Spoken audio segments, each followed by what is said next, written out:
बिस्मिल्लाहिर्रहमानिर्रहीम। अस्सलाम वालेकुम। उम्मीद है आप सब खैरियत से होंगे। आज हम एक्सरसाइज 2.1 का क्वेश्चन नंबर 6, 7, 8 सॉल्व करेंगे। हम 6, 7 को छोड़ के पहले 8 को सॉल्व करने लगे हैं।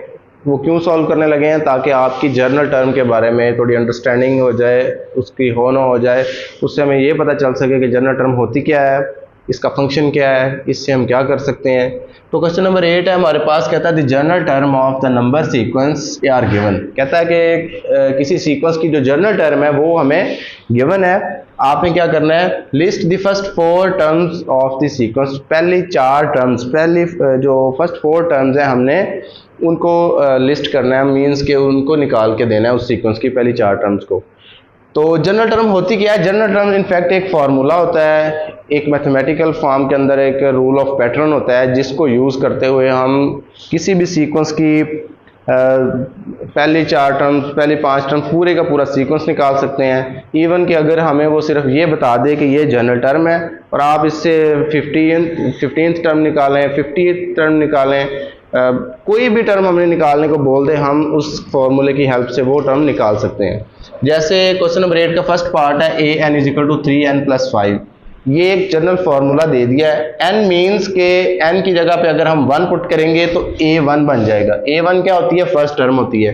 2 पुट करेंगे तो a2 बन जाएगा जो कि सेकंड टर्म होती है। मैंने प्रीवियस लेक्चर में आपको ये चीज़ सिखाई थी कि a1, a2, a3 ये टर्म्स होती हैं, फर्स्ट, सेकंड, थर्ड।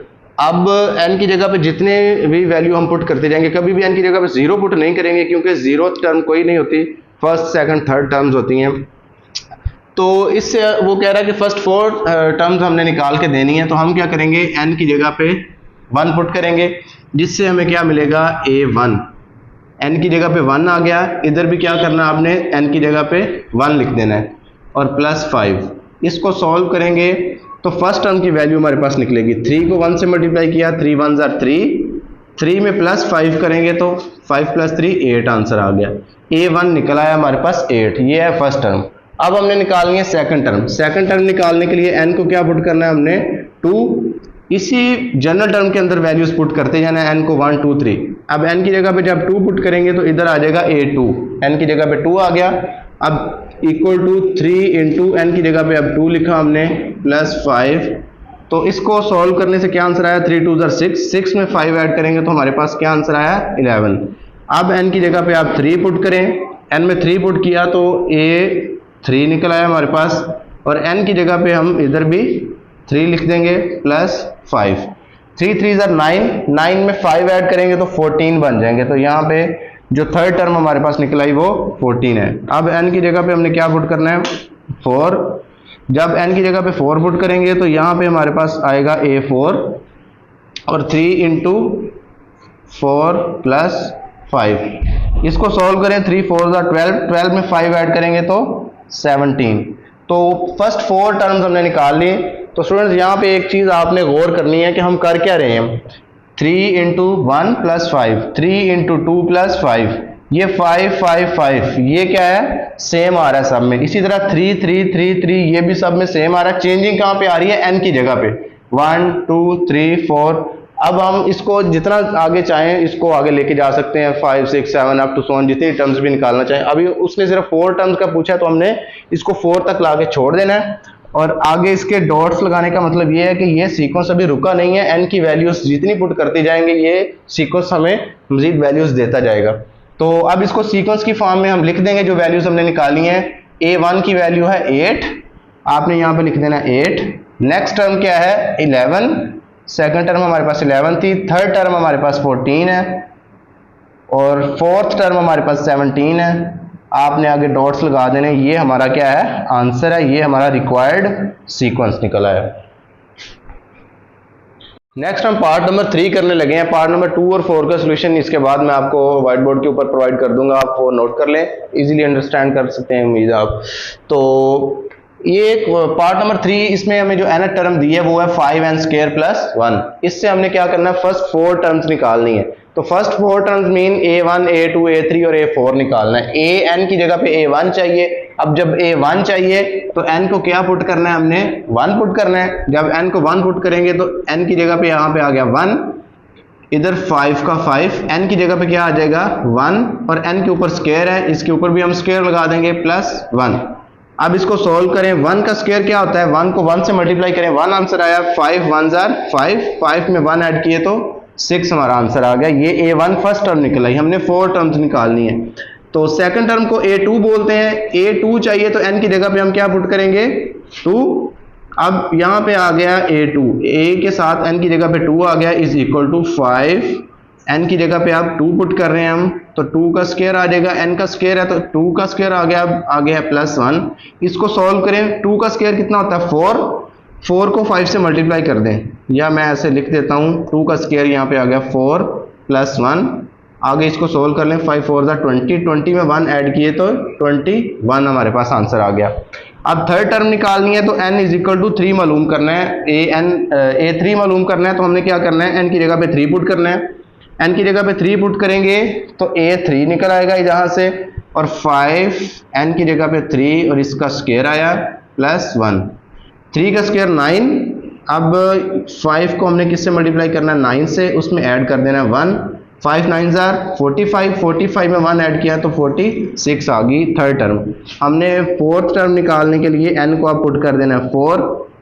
जब n को 4 पुट करेंगे तो हमारे पास आएगा इधर A4, 5 इंटू 4 का स्क्वायर, n की जगह पे हम क्या पुट कर रहे हैं 4, और यहाँ पे आ जाएगा 4 का स्क्वायर +1। अब 4 का स्क्वायर कितना होता है 5 इंटू 4 का स्क्वायर 16, 4 को 4 से मल्टीप्लाई करना है तो ये आ जाएगा 16 +1। 16 को 5 से मल्टीप्लाई कर दें 80 आता है, 80 में 1 ऐड कर दें तो 81 आ गया। तो ये हमारे पास निकल आई हैं, इसकी पहली फर्स्ट 4 टर्म्स हमारे पास निकल आई हैं, A1 A2 A3 A4। अब इसको सीक्वेंस की फॉर्म में हम नीचे लिख देंगे। हम कहेंगे कि ये सीक्वेंस तो चलता जा रहा है, लेकिन हमें सिर्फ पहली 4 टर्म्स निकालने को बोला था। तो हमारा आंसर क्या आ गया, पहली टर्म है हमारे पास 6 है, उससे नेक्स्ट टर्म हमारे पास 21 है, उससे नेक्स्ट टर्म हमारे पास 46 है, और फोर्थ टर्म हमारे पास है 81। ठीक है, तो पहली 4 टर्म्स हमने निकाल ली। तो ये पार्ट नंबर 2 और 4 का सॉल्यूशन मैंने आपको बोर्ड पे प्रोवाइड कर दिया है। 2 के अंदर यहाँ पे जो सेकंड टर्म हमने 18 निकाली है, n को जब 2 पुट किया है, 8 2 16 में 2 ऐड किया तो 18 बनता है, लेकिन बुक में यहाँ पे आंसर जो दिया हुआ है 10 17 26 34 दिया हुआ है, तो वो गलती से मिस्टेक हो गई है बुक वालों से, आपने उसको इग्नोर करके उसकी करेक्शन कर लेनी है, 17 की जगह पे आपने 18 कर लेना है। और बाकी जो पार्ट नंबर 4 है बिल्कुल सिंपल है, आपने इसकी जगह पे n की जगह पे 1 2 3 4 पुट किया तो हमें ये पहली 4 टर्म्स इसकी हासिल हो गई। तो अब क्वेश्चन नंबर 7 सॉल्व करते हैं, इसके बाद क्वेश्चन नंबर 6 की तरफ आएंगे। क्वेश्चन नंबर 7 भी 8 से मिलता जुलता है। क्वेश्चन नंबर 8 में हमने सीक्वेंस की पहली 4 टर्म्स निकाली थी, अब वो कह रहा है कि आपने यहाँ से 30th टर्म निकालनी है। मैंने आपको बताया था कि जो nth टर्म होती है, अब यहाँ पे भी वो कह रहा है कि nth टर्म आपको गिवन है या जनरल टर्म आपको गिवन है। nth टर्म या जनरल टर्म एक ही बात है, वो आपको बता देगा, जो कि एक मैथमेटिकल फार्मूला होता है किसी भी सीक्वेंस का, या कि पैटर्न का एक रूल होता है मैथमेटिकल फॉर्म के अंदर, जिससे हम पूरा सीक्वेंस भी निकाल सकते हैं। कोई एक टर्म जो स्पेसिफिक टर्म वो हमें बोल देगा, हम वो भी उससे निकाल सकते हैं। यहाँ पे वो कह रहा है 30th टर्म हमने निकालनी है, तो 30th टर्म का मतलब है कि A30 हमने मालूम करना है। तो n को क्या पुट करेंगे, हम कहेंगे for 30th term put n is equal to 30। इस n की जगह पे अगर 30 आ जाएगा तो A30 क्या होगी, 30th टर्म होगी। तो n को आपने 30 पुट किया, इसी तरह इसके अंदर 2 इंटू 30 प्लस 1, इसको सिंप्लीफाई करते हैं तो हमारा आंसर आ जाएगा। 2 को 30 से मल्टीप्लाई किया तो 60, 60 में 1 ऐड किया तो 61, तो A30 हमारे पास निकल आया 61। ठीक है, तो ये 30th टर्म इसकी निकल आई। अच्छा स्टूडेंट्स, बुक के ऊपर जो इसका आंसर दिया हुआ है क्वेश्चन नंबर 7 के फर्स्ट पार्ट का, वो दिया हुआ है 38। तो 38 जो है इस nth टर्म के साथ, इस जनरल टर्म के साथ 38 किसी सूरत नहीं निकलता, वो बुक के ऊपर आपने करेक्शन कर लेनी है। इसका आंसर 61 निकलता है, तो ये बाय मिस्टेक उनसे लिखा गया 38, आपने इसको 61 कर लेना है। क्वेश्चन नंबर 7 का पार्ट नंबर 2 सॉल्व करते हैं, बिल्कुल फर्स्ट पार्ट की तरह। इसमें भी वो कह रहा है 30th टर्म ही निकालनी है इस जनरल टर्म से आपने। तो 30th टर्म निकालने का मतलब है कि n को हमने क्या पुट करना है, 30 पुट करना है ताकि हमें A30 मिल जाए। A30 का मतलब 30 टर्म होता है।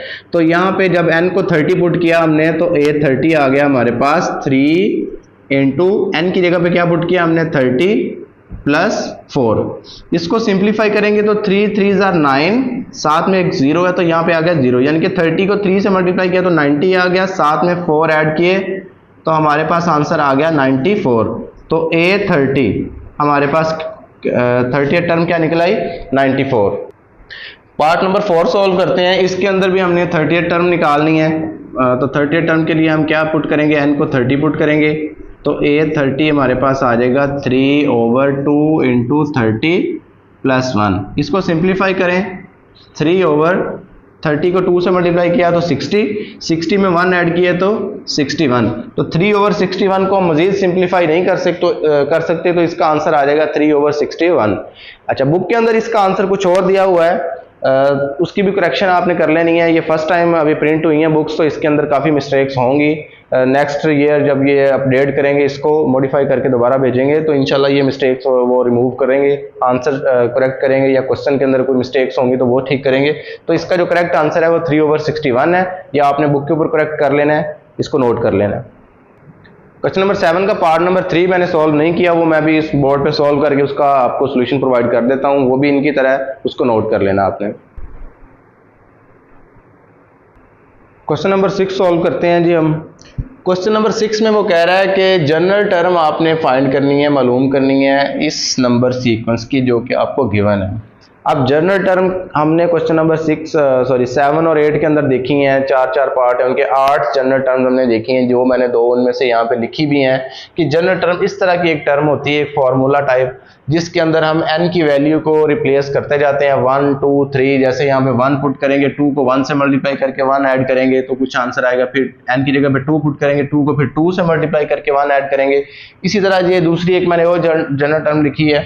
तो अब ये जो सीक्वेंस गिवन है, हमने इस तरह जनरेट करनी है एक जनरल टर्म जिसके अंदर हम n की वैल्यूज को रिप्लेस करते जाएं तो ये वाली टर्म्स हमारे पास आती जाएं। तो इसको अगर ध्यान से देखें अगर हम, तो 6 13 20 27 ये क्या बन रहा है, ये अगर हम 7 का टेबल देखें तो मैं यहाँ पे पहले 7 का टेबल लिखने लगा हूँ। 7 1 are 7, 7 2 are 14, 7 3 are 21, 7 4 are 28 up to sworn. ये 7 का टेबल इस तरह चलता जा रहा है। हम इसको कंपेयर करने लगे हैं जो चीज़ हमें गिवन है। देखें जरा 7 और यहाँ पे एक उससे कम है 6, यहाँ पे 14 है, तो जो हमें गिवन है उसमें 14 से एक डिजिट कम यहाँ पे 13 है। यहाँ पे 21 है, इसकी वैल्यू एक कम 20 है। 28 है तो यहाँ पे उससे एक कम 27 है। इसका मतलब क्या हुआ कि अगर हम ये वाली जो सीक्वेंस हमें गिवन है उसकी जनरल टर्म निकालना चाहते हैं तो 7 के टेबल के साथ इसको कंपेयर करके उसमें थोड़ी बहुत चेंजिंग करके हम निकाल सकते हैं। देखें कैसे निकाल सकते हैं कि अगर हमारे पास 7 है जिसको हम लिख सकते हैं 7 1 are 7, लेकिन यहाँ पे 6 है तो इसमें से एक कम कर देंगे तो हमें क्या मिल जाएगा 6।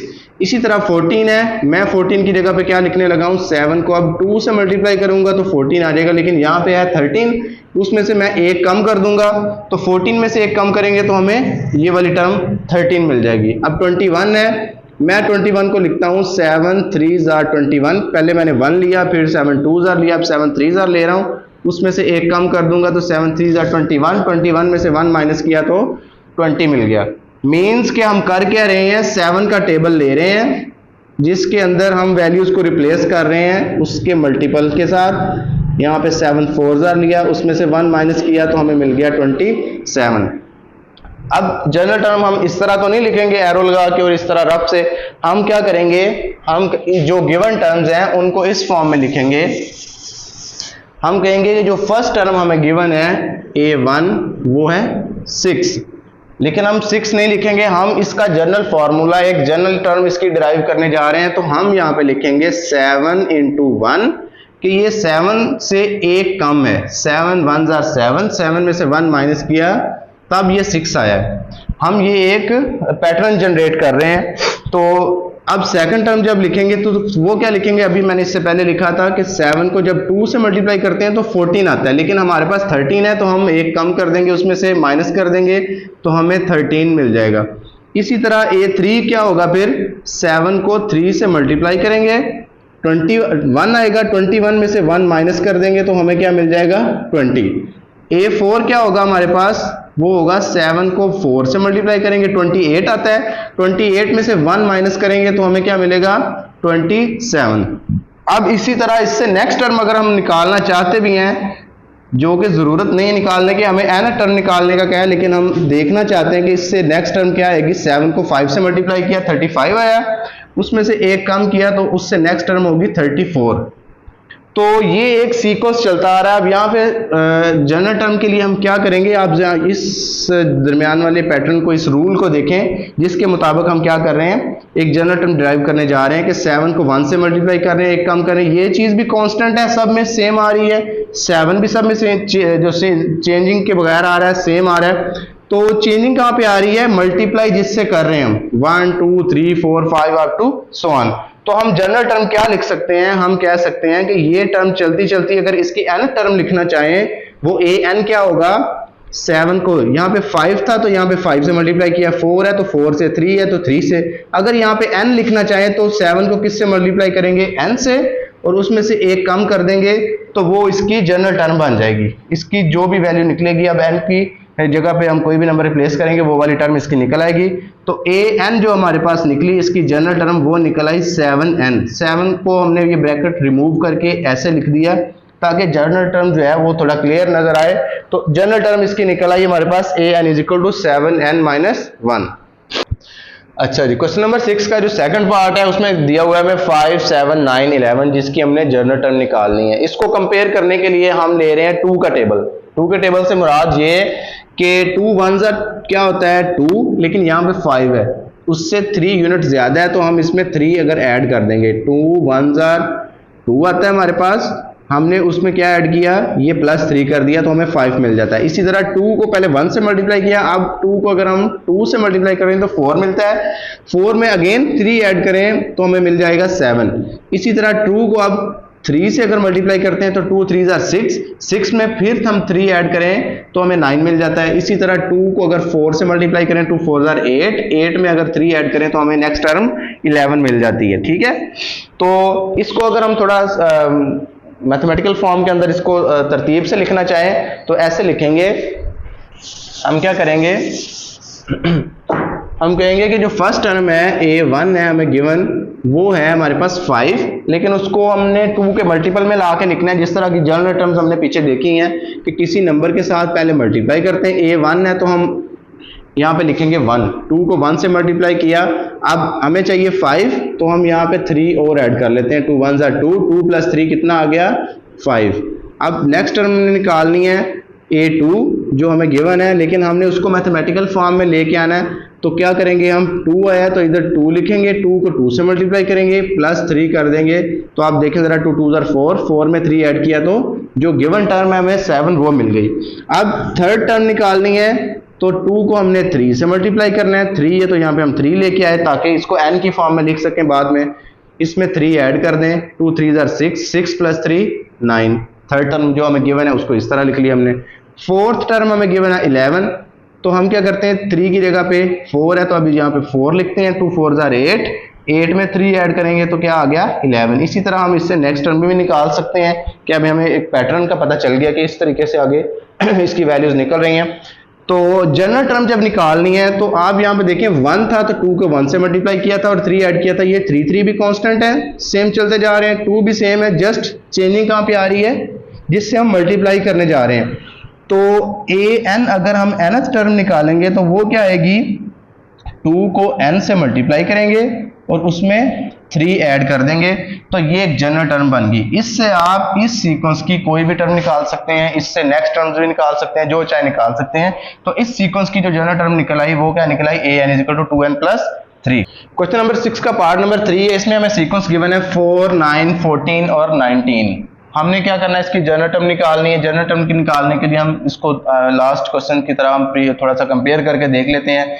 तो मैंने इसको देखा है कि ये 5 के मल्टीपल्स के करीब करीब है। जैसे ये 4 है तो 5 1s are 5 होता है, इसमें से अगर 1 माइनस कर दें तो हमें ये 4 मिलता है। 5 2s are क्या होता है, 10 होता है। 10 में से अगर हम 1 माइनस कर दें तो 9 मिल जाता है। 5 3s are 15 होता है, 15 में से 1 माइनस करें तो हमें 14 मिल जाता है। इसी तरह 5 4s are 20 होता है, 20 में से अगर हम 1 माइनस करते हैं तो हमें 19 मिलता है। मींस कि हम 5 को 1 से मल्टीप्लाई कर रहे हैं, उसमें से 1 माइनस कर रहे हैं, फिर 2 से मल्टीप्लाई कर रहे हैं 5 को, उसमें से 1 माइनस कर रहे हैं। तो ये हमें एक इसका जो है ना पैटर्न पता चल गया। अब हम क्या करते हैं, इसका जरा तरतीब से इसको मैथमेटिकल फॉर्म में लेके आते हैं और उससे जनरल टर्म बनाएंगे। यहाँ पे देखिए जो फर्स्ट टर्म है उसको हम लिख सकते हैं 5 को 1 से मल्टीप्लाई करना है, 5 1s are 5, लेकिन यहाँ पे 4 है तो हमने यहाँ से 1 माइनस कर देना है। 5 1s are 5, 5 में से 1 माइनस किया तो हमें 4 फर्स्ट टर्म मिल गई। सेकंड टर्म है हमारे पास 5 को अब 2 है तो सेकंड को 2 से मल्टीप्लाई करना है। 5 2s are 10, 10 से ये एक कम है तो एक कम कर देना, हमने माइनस कर देना, यहाँ पे हमें 9 मिल गया। थर्ड टर्म निकालने के लिए 5 को 3 से मल्टीप्लाई किया, 14 है, ये 15 बनता है। अगेन हमने 1 माइनस किया तो ये 14 आंसर आ गया। फोर्थ टर्म उसने दी है 5 इंटू 19 है तो हम उससे 4 से जब मल्टीप्लाई किया तो 20 आता है, कम करना है एक तो 19 बन जाएगा। अब क्या हो रहा है, यहाँ पे 1 भी सेम चलते आ रहा है, माइनस कर रहे हैं। अब 5 के मल्टीपल ले रहे हैं 1 2 3 4। जब फोर्थ टर्म थी तो यहाँ पे 4 है, थर्ड टर्म थी तो यहाँ पे 3 से मल्टीप्लाई कर रहे हैं। अब nth टर्म होगी तो आपने कहना है कि ये सिलसिला चलता चलता अगर nth टर्म पे लेके जाएं तो इसकी nth टर्म क्या होगी, n की जगह पे यहाँ पे चेंजिंग आ रही है तो ये 5 इंटू n आ जाएगा। जहाँ पे चेंजिंग कर रहे थे हम 1 2 3 4 की, 5 को n से मल्टीप्लाई करेंगे और उसमें से 1 माइनस कर देंगे तो ये इसकी जनरल टर्म बन जाएगी। यानी कि किसी भी, अब इस n की जगह पे कोई भी वैल्यू अगर आप रखेंगे, यहाँ पे 10 रखेंगे तो 5 10s are 50, 50 में से 1 माइनस करेंगे तो 49, वो उसकी 10th टर्म निकल आएगी। इसी तरह पूरा सीक्वेंस भी इससे डिराइव कर सकते हैं। तो ये इसकी जनरल टर्म आ गई हमारे पास। पार्ट नंबर 4 है, इसमें उसने जो सीक्वेंस दिया है वो दिया है 2 12 22 32। अब ये क्वेश्चन थोड़े ट्रिकी हैं, आपने माइंड को थोड़ा शॉर्प करना है, थोड़ा एक्टिव करके इसको बैठना है, देखना है कि कौन सा ट्रिक है इसको जनरल टर्म निकालने के लिए। देखें यहाँ पे थोड़ा गेस करें तो हमें पता चलता है कि हर दो टर्म्स के दरमियान में 10 का गैप है। 2 + 10 12, 12 + 10 22, 22 + 10 32। अब ये थोड़ा सा 10 के मल्टीपल से हम अगर इसको सोच के देखें कि ये क्या बन क्या रहा है, हमने ले लिया 10 1s are 10। अब फर्स्ट टर्म है 2, आप सोचेंगे 10 ले लिया, लेकिन हम 2 बनाने के लिए 10 में से कितना माइनस करेंगे, 8। 10 1s are 10 लिया, 10 में से 8 माइनस किया तो हमें मिल गया 2। अब 10 2s are क्या होता है 20, 20 में से अगेन अगर हम 8 माइनस करें तो फिर हमें क्या मिल जाएगा 12, इससे नेक्स्ट टर्म मिल जाएगी। अब हमने नेक्स्ट टर्म 22 को देखना है तो पहले 10 1s are 10, 10 2s are 20, अब 10 3s are 30 लिया, उसमें से भी अगर 8 माइनस कर दें तो हमें क्या मिलता है, थर्ड टर्म 22 मिलती है। इसी तरह नेक्स्ट टर्म। तो अब इसको हम क्या करते हैं, जरा इसको इसके क्वेश्चन की फॉर्म में लेके आते हैं जिस तरह हमने पहले क्वेश्चन किए हैं। कि जो फर्स्ट टर्म है वो क्या है, 10 को 1 से मल्टीप्लाई करो, फर्स्ट टर्म है तो 10 को 1 से मल्टीप्लाई करो और क्या माइनस करो, उसमें से 8 माइनस कर दो। तो 10 1s are 10, 10 में से अगर 8 निकाल देंगे तो हमारा आंसर क्या आ जाएगा, जो गिवन है फर्स्ट टर्म वो आ जाएगी। इसी तरह सेकंड टर्म किसके इक्वल है, वो है 12। तो पहले 10 को 1 से किया, अब सेकंड टर्म है तो 10 को हम 2 से मल्टीप्लाई करते हैं तो 20 आएगा। 20 में से फिर माइनस करेंगे 8, तो 20 में से 8 माइनस करो तो कितना आंसर आया, 12, जो कि गिवन है हमें। जस्ट हमने उसकी फॉर्म, एक मैथमेटिकल फॉर्म बना दी, एक फॉर्मूले की तरह उसको बना दिया ताकि जनरल टर्म जो है उसको लिख सकें। अब A3 जो है वो 22 है, लेकिन 22 को हमने पहले इस मेथड के साथ लिखना है कि 10 को अगर हम 3 से मल्टीप्लाई करें तो 10 3s are 30, 30 में से फिर 8 माइनस कर दें अगर हम, तो 30 माइनस 8 कितना आ गया, 22। अब A4 जो है उसमें क्या करेंगे, 10 को 4 से मल्टीप्लाई करेंगे, हमें 32 चाहिए तो -8 कर देंगे। 10 4s are 40, 40 में से 8 माइनस किए तो हमें मिल गए 32। इससे नेक्स्ट टर्म जितनी भी, अब इसी पैटर्न के साथ हम इसी फॉर्मूले के साथ निकालना चाहें तो निकाल सकते हैं, लेकिन हम जनरल टर्म की तरफ जा रहे हैं, इसको सिलसिले को आगे बढ़ाते हैं कि ये चलता जा रहा है सीक्वेंस। आगे कहीं पे जाके कोई nth टर्म है, इसी तरह से देखें जरा, इसको 1 था तो 10 को 1 से मल्टीप्लाई किया था, 2 था तो 2 से मल्टीप्लाई करके 8 माइनस करते गए थे। बाकी जो चीजें सेम आती जा रही हैं उनके अंदर कोई चेंजिंग नहीं करनी, जस्ट जो चेंज हो रही है, जो वेरिएट कर रहे हैं नंबर 1 2 3 4, उनको चेंज करना है। ए यहाँ पे भी 1 2 3 4 ए के साथ आ रहा है, तो हमने यहाँ पे भी ए एन लिख देना है। ये एन टर्म बन गई, लेकिन चेंजिंग का किधर आ रही है, इसके अंदर आ रही है, तो यहाँ पे क्या लिख दिया एन। 10 को एन से मल्टीप्लाई करेंगे, उसमें से -8 करेंगे, तो इस सीक्वेंस की हमारे पास ये जनरल टर्म बन जाएगी। तो हमने यहाँ पे इस स्ट्रक्चर के अंदर क्वेश्चन नंबर 6 7 8 को बड़ी डिटेल के साथ देखा, सारे पार्ट्स को सॉल्व किया, जो करेक्शन करने वाले थे जिनके आंसर वो भी मैंने आपको बताया। इसके नेक्स्ट पार्ट है, इसके 2-3 क्वेश्चन रह गए हैं। तब तक के लिए इजाज़त दीजिए, नेक्स्ट लेक्चर में मिलते हैं इंशाल्लाह आपसे। अल्लाह हाफिज़।